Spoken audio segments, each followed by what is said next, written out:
Salam alaikum, c'est Moussab News, lauréat de Master Finance de marché et d'entreprise et professeur de formation en économie.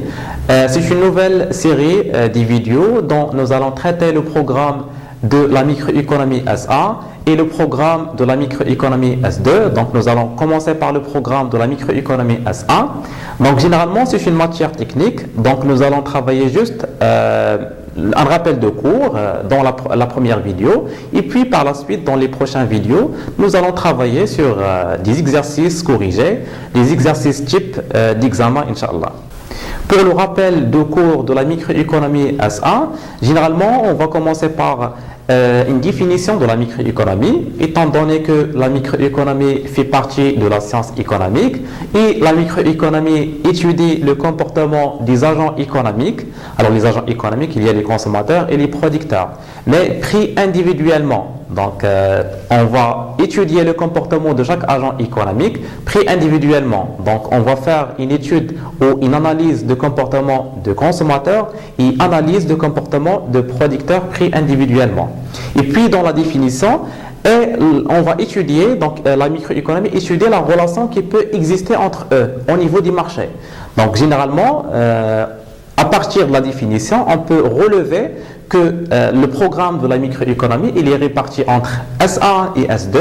Dans S1, normalement, on travaille sur le comportement, l'analyse de comportement de consommateurs pris individuellement et l'analyse de comportement de producteurs pris individuellement. Et dans S2, généralement, on travaille sur les différents marchés, alors les différentes structures de marché.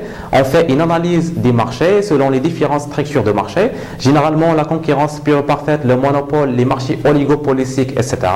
Alors pour le programme de la microéconomie S1, généralement c'est l'analyse des comportements de consommateurs et l'analyse des comportements de producteurs. Alors dans cette vidéo, nous allons avoir un rappel de cours sur le comportement de consommateurs et le comportement de producteurs. Alors, on a dit que la microéconomie fait partie de la science économique et la science économique, c'est l'allocation optimale des ressources rares qui sont limitées pour satisfaire des besoins de l'homme qui sont illimités. Alors, à partir de la définition, on peut relever deux notions très importantes dans l'économie, c'est la notion de ressources et la notion de besoin. C'est en général, mais ça peut être vu d'une vision de consommateur et puis d'une vision de producteur. Alors pour le consommateur, il y a déjà une problématique dans la confrontation entre les deux notions, la notion de ressources et la notion de besoin, parce que généralement les ressources, ils sont par définition limitées. Alors les ressources, ils sont par définition limitées et les besoins, ils sont par définition illimités.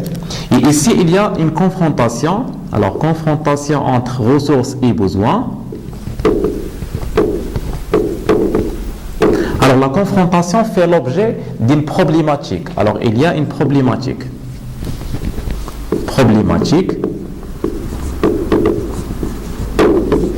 Et la microéconomie répond à cette problématique. Donc, généralement, dans les exercices, nous allons répondre à la problématique de consommateur. Alors, la problématique de consommateur, c'est la confrontation entre les deux notions, ressources et besoins. Alors, concrètement et pratiquement pour le consommateur, pour les ressources de consommateur, c'est le revenu. Alors, en général, on travaille avec le revenu. Alors, généralement, il y a un revenu. Mais le revenu, il est déterminé. Il est déterminé à l'avance. Donc, ça fait l'objet d'une contrainte. Alors, on parle de la contrainte budgétaire. Alors, la contrainte budgétaire.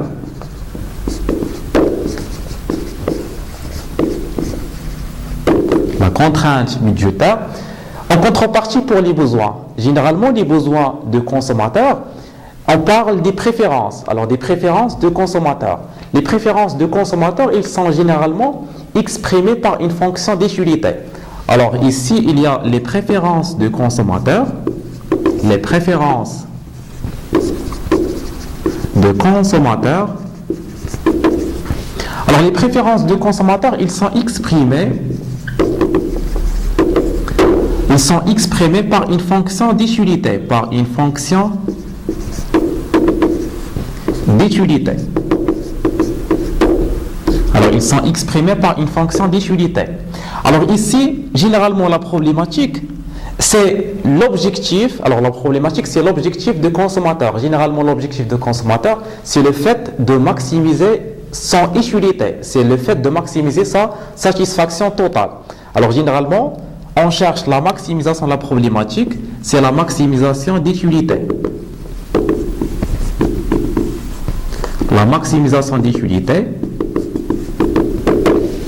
Et pour maximiser son utilité, il a besoin de consommer des biens. Alors normalement, on va parler de biens X et Y. Donc nous allons chercher en pratique X étoile et Y étoile. Mais normalement, dans la maximisation d'utilité, il y a une contrainte. Donc généralement, on essaie de maximiser l'utilité de consommateurs pour satisfaire les besoins qui sont illimités. Mais il y a une contrainte. Alors la contrainte, c'est la contrainte budgétaire. La contrainte budgétaire, il est exprimé généralement. Alors exprimé par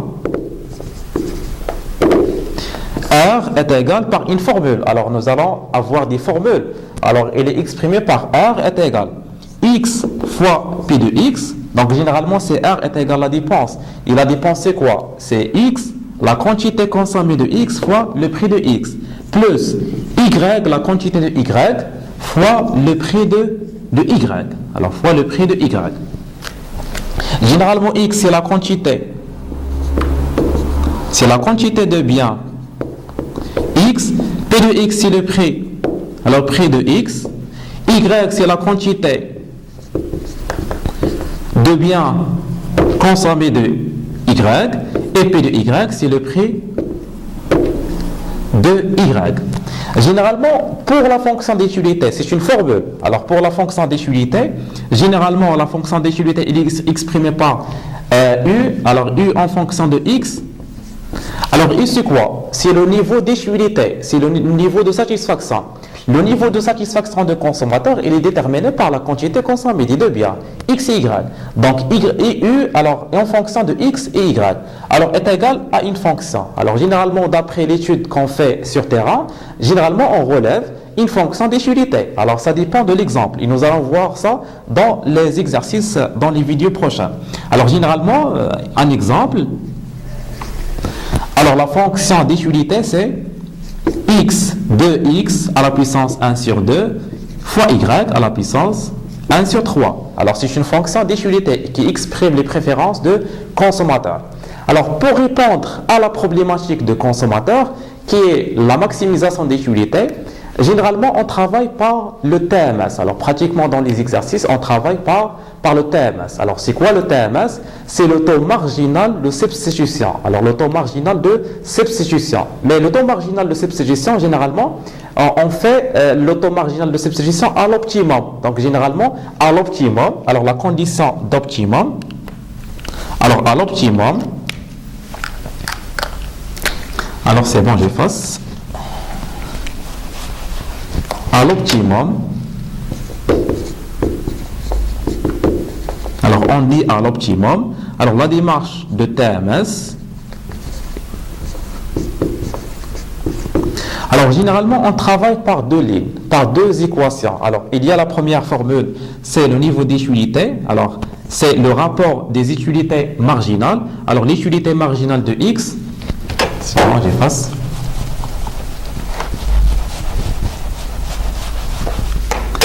Alors l'utilité marginale de X sur l'utilité marginale de Y est égal le rapport des prix. Alors P de X sur P de Y. Puis la deuxième ligne, il y a la contrainte budgétaire parce que on dit généralement que dans la première ligne, on veut maximiser le niveau d'utilité de consommateur. C'est la maximisation d'utilité. Mais la maximisation d'utilité, c'est sous une contrainte budgétaire. Alors, la deuxième ligne, sous une contrainte budgétaire. Sous une contrainte budgétaire. Alors, c'est quoi la contrainte budgétaire? C'est R est égal X P de X plus Y P de Y. Et nous allons voir ça dans la prochaine vidéo, Inch'Allah, avec un exercice. Donc, généralement, l'utilité marginale de X sur l'utilité marginale de Y est égale P de X sur P de Y. Et la deuxième ligne, il y a R est égal X P de X plus Y P de Y. Généralement, R, il est déterminé. Donc, R, il est donné. P de X et les données, et P de Y et les données. Alors généralement, on peut imaginer un exemple très simple. On se présente à un supermarché et généralement on dispose d'un revenu qui est limité, qui est déterminé. Alors par exemple, 1000 dirhams, 2000 dirhams, etc. Donc généralement, on dispose d'un revenu qui est limité. C'est pour ça on est contraint par le revenu. Alors généralement, on expose le consommateur à un choix entre deux biens. Alors généralement, on limite le choix à deux biens, X et Y. Alors on cherche comment on peut maximiser la satisfaction à travers une combinaison optimale. Alors généralement, pour un exemple de 1000 dirhams, on peut acheter une multitude de combinaisons de X et Y. Mais on cherche la combinaison optimale qui va maximiser la satisfaction du consommateur. Alors c'est X étoile, Y étoile. Généralement, dans la première ligne, alors on a dit que R est les données, P de X est les données, et P de Y est les données. Alors les inconnus, c'est X et Y. Puis on va dégager X et Y. Alors à partir de l'étualité marginale de X sur l'étualité marginale de Y, qui est la dérivée de la fonction d'étualité par rapport à X sur la dérivée de la fonction d'étualité par rapport à Y. Donc généralement, nous aurons deux équations à deux inconnus. Alors généralement, on va dégager dans la première ligne Y en fonction de X pour la remplacer dans la deuxième équation. Et puis nous aurons la deuxième ligne, deuxième équation à un seul inconnu et on va dégager X. Alors X, une quantité réelle. Puis on va remplacer X dans Y, la première ligne, pour dégager Y étoile. Donc nous allons essayer de bien corriger et de bien expliquer comment on peut répondre aux questions d'examen, Inch'Allah. Donc c'était Mous'ab News sur la page EcoAF cours de soutien et la chaîne YouTube Mous'ab News. Donc si vous aimez la vidéo, n'hésitez pas de la partager et faites un j'aime. Et puis si vous avez des problèmes ou des questions, n'hésitez pas de les poser dans la vidéo ou en me contactant directement sur mon profil Facebook Mous'ab News. Donc à la prochaine vidéo, Inch'Allah. Validé, tu validé. Petite question, ton banquier t'a-t-il validé? Tu validé. Tu montes le coffre chez toi et tu